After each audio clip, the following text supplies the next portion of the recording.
Christine Fumagalli, bonjour. Bonjour.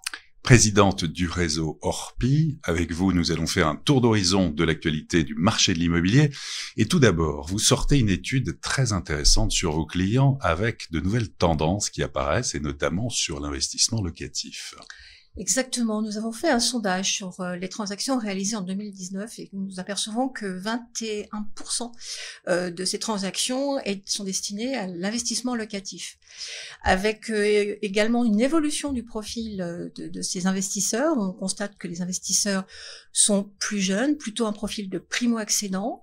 11% parmi ces 21% d'investisseurs locatifs sont des personnes qui sont en résidence principale en location et qui cherchent à investir.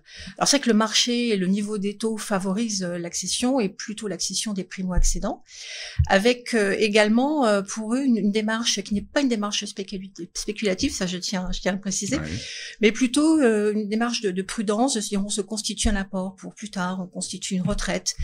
Et c'est un placement, c'est vrai qu'aujourd'hui l'immobilier, comme toujours, est un placement intéressant, et un des rares placements sur lesquels on peut à la fois s'endetter pour pouvoir investir en placement. Donc, ce qui veut dire en fait que l'investissement locatif séduit maintenant les jeunes. De plus en plus les jeunes, et l'effet marquant de cette étude, c'est vraiment le profil locataire qui, en fin de compte, pour des questions soit de niveau de prix, soit de mobilité, ne souhaite pas investir en résidence principale, mais par contre, investissent pour l'investissement locatif. Quelles sont les villes, les secteurs privilégiés ? Alors là également, on distingue de nouvelles tendances et de nouvelles façons de consommer l'immobilier. On a effectivement des villes qui sont phares, des villes qui sont principalement des villes avec un gros potentiel en matière locative.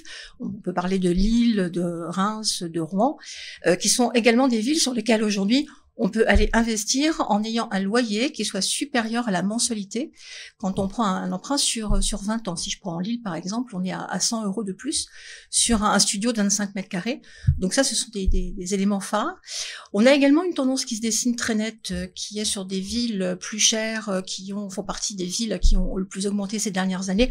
Je pense à Nantes, notamment, sur lequel on a une 13% d'augmentation sur les prix l'année dernière, qui aujourd'hui voit une population d'investisseurs se désintéresser de la petite surface et plutôt chercher le 3 pièces ou le 4 pièces. D'accord, vers des surfaces plus importantes à destination de la colocation. Également, une dernière tendance, mais plus générale, qui va dépasser l'investissement locatif, c'est une appétence de la clientèle qui se désintéresse des zones extrêmement tendues, encore une fois, niveau de prix, offre, qu'il est compliqué effectivement d'obtenir, et qui vont aller chercher sur les villes moyennes ou les zones non tendues, une qualité de vie, une façon de respirer autrement, avec des prix bien sûr plus stables. Et on constate qu'on a certaines villes à 1h20 de grosses métropoles qui retrouvent leur lettre de noblesse. Je pense par exemple à Évreux, Orléans, en région parisienne, Rouen aussi, qui attire de plus en plus. Après une année 2019 qui a été très intense, très dynamique, et au niveau de l'activité, on a franchi ce cap du million de transactions dans l'ancien.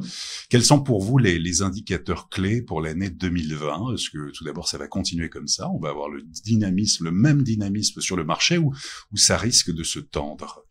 Alors pour l'instant, les indicateurs sont plutôt ouverts puisque le dernier semestre de 2019 donne les tendances. On est plutôt sur encore une fois une dynamique et une vraie demande avec une offre qui se raréfie de plus en plus sur les zones extrêmement tendues.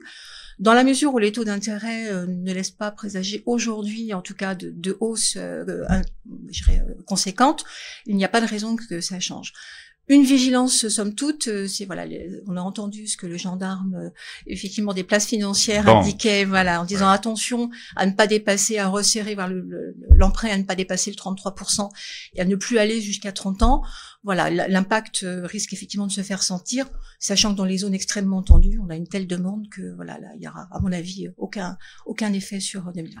Donc, à surveiller les conditions d'octroi des prêts immobiliers. Et au niveau des prix, pour l'instant, l'évolution, la tendance, une hausse modérée dans les grandes métropoles économiques attractives? Oui, on est en moyenne aujourd'hui, donc à fin de l'année, sur 1,5%, avec sur les zones tendues à 2,8%.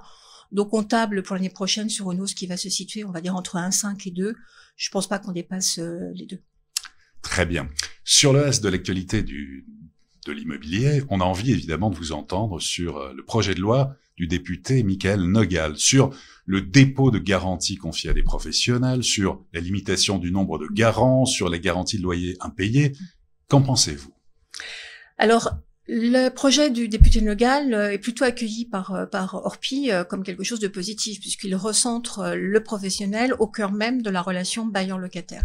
Donc c'est un projet qui va dans le bon sens, nous donner de la responsabilité supplémentaire, nous sommes prêts à l'assumer complètement au niveau du réseau, avec bien sûr de l'impatience sur le détail de ce projet de loi pour voir comment les choses vont pouvoir se mettre en place. Mais si on veut pouvoir effectivement redonner de la confiance, refluidifier ce marché, il faut qu'on agisse. Et c'est vrai que le tiers de confiance, l'intermédiaire, le professionnel est garant. Donc voilà, plutôt positif. Donc ça, plutôt positif. Et après, alors ce qui a fait beaucoup de bruit, c'est l'annonce, notamment par la FNAIM, qui a parlé de l'annonce la création d'un fichier de locataires mauvais payeurs. Qu'en pensez-vous? Alors, on vient de parler du projet de loi de Nogal, donc on peut pas dissocier le projet de loi de Nogal et effectivement l'annonce qui a été faite. Pour vous, les deux sont liés. Pour moi, les deux sont liés. C'est-à-dire qu'on ne peut pas demander à un professionnel de devenir garant du paiement des loyers sans lui donner les moyens de pouvoir analyser de façon tout à fait objective un dossier de candidature. Et en tant que professionnel de l'immobilier depuis de très nombreuses années, on s'aperçoit effectivement que c'est très compliqué de pouvoir analyser de façon objective et cartésienne uniquement sur des documents. Donc, pouvoir avoir des éléments qui nous permettent de savoir comment se comporte un locataire, parce que c'est pas parce que nous gagnons 3 fois ou 3 fois et demi le montant du loyer que l'on sait forcément gérer un budget, que l'on sera forcément un bon payeur. Donc faire comme les banques l'ont aujourd'hui, une source d'information qui nous permette d'avoir des warnings si jamais il y a une difficulté quelconque. Même si le ministre Julien de Normandie notamment a dit qu'il était contre, il fallait pas faire de fichier de liste noire et pourquoi pas un fichier des mauvais bailleurs, un fichier des mauvais agents immobiliers, que on pourrait aller très loin comme ça. Non, ça. Alors c'est la limite effectivement de ce fichier. Pour nous, l'important c'est d'avoir une information qui nous permette de mieux connaître la personne qui va être en face de nous et qui va déposer un dossier, ne serait-ce que pour honorer les engagements vis-à-vis du bailleur, avec effectivement pour nous une zone tout à fait de vigilance qui est de ne pas ficher à vie quelqu'un qui pour X raison a eu un incident de parcours de vie et Dieu sait qu'on en voit. Donc il faut pas que ça le marque à vie sur son parcours immobilier. Et puis il faut que ce fichier réponde bien sûr aux normes RGPD et respecte la vie privée des candidats à la location. Très bien. Sur l'encadrement des loyers à Paris, faut-il mettre en place une charte? C'est Yann Brossa notamment qui l'a annoncé il y a quelques jours. Alors, première réaction, tout ce qui peut être matière à rassurer, à sécuriser un consommateur, un client, pour moi, va dans le bon sens. Donc, cette charte, sur ce principe, va dans le bon sens. Avec pour nous, effectivement, une première réaction également qui est, on n'a pas attendu en tant que professionnel pour former et informer nos agences immobilières sur l'encadrement des loyers et veiller à ce qu'ils soient respectés. C'est presque un épiphénomène, j'ai le regret effectivement de le dire, parce qu'en fin de compte, il n'y a qu'un tiers du marché de la gestion locative et du parc locatif qui est intermédié, donc un tiers aux mains des professionnels. Donc demander aux professionnels de respecter l'encadrement, c'est une chose. Il faudrait également aller faire, pour moi, de la pédagogie de façon importante vers les bailleurs qui aujourd'hui louent directement donc leur bien immobilier. D'autant qu'il y a le complément de loyer où il est difficile de savoir exactement si un bailleur veut qu'il y ait un petit peu d'argent supplémentaire, si l'appartement dispose d'une belle vue ou s'il a des normes un peu différentes qui justifieraient un complément de loyer. Donc c'est pas simple à mettre en place. C'est pas simple et avant de créer cette charte, peut-être qu'il serait bon d'aller regarder ce qui dans la loi pourrait être modifié, complété ou précisé, qui rendrait encore plus facile la façon de pouvoir bâtir un loyer. Et bien sûr, cette possibilité de monter un complément de loyer aujourd'hui, est source d'inquiétude pour les professionnels. Parce que voilà, on a une zone d'ombre et on ne sait pas jusqu'où aller et comment y aller. Pour terminer, 2020, quelle est l'actualité d'Orpi?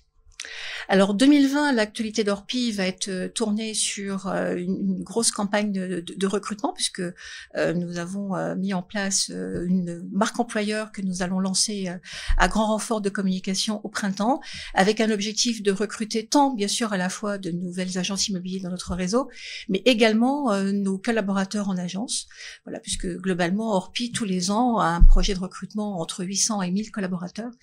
Donc voilà, projet phare de 2020. Et le digital toujours présent, bien sûr, pour accompagner les clients de plus en plus. Ouais. Ce n'est plus une grande nouvelle chez Orpi, puisque le digital fait partie de nous depuis très longtemps, et notamment depuis 2015. Donc bien sûr, une évolution pour aller chercher toutes ces nouvelles technologies pour accompagner encore mieux nos clients dans leurs projets d'achat ou de location. Christine Fumagalli, merci beaucoup. Merci. et à très bientôt pour une prochaine édition du Club Imo.